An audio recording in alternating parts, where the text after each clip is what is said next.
Nako, labanan ng billboard to. Nako, itong si Diwata, meron na pong billboard yan sa SLEX. Ayan po, nakita po natin sa post po ni Jomar Vlog. Meron po dyan, nandyan si Diwata.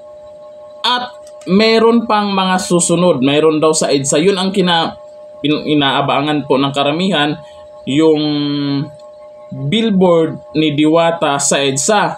Pero wag ka.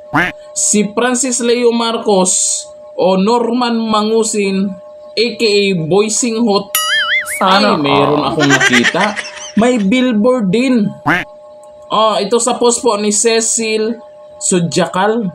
Ang sabi niya, may billboard daw po si Norman. Sabi niya sa post niya. Siyempre, binuksan ko po yung link kasi may nag-send sa akin na video. Kasi sabi ko, aba, kung may billboard man si Diwata sa SLEX, tapos mayroon pa sa EDSA, mayroon pang susunod sa EDSA, meron din pala itong si Norman.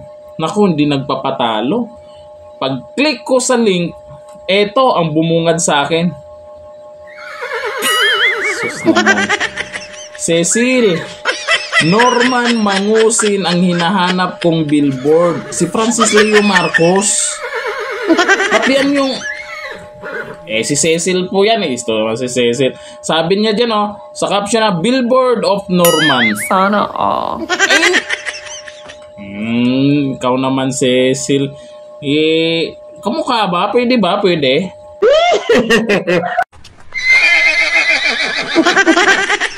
Sa tingin nyo? Anong sa tingin nyo? Pwede ba?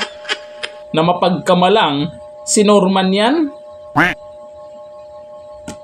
Kayo naman. Huwag kayong ganun. Gwapo yun. Oo. Pero yun nga lang ay talagang professional scammer po yung tao na yan. Kaya wala nang naniniwala sa kanya. Akala ko naman talagang totoong si Norman Mangusin yung makikita natin dyan. Cecil ha. Lagot ka.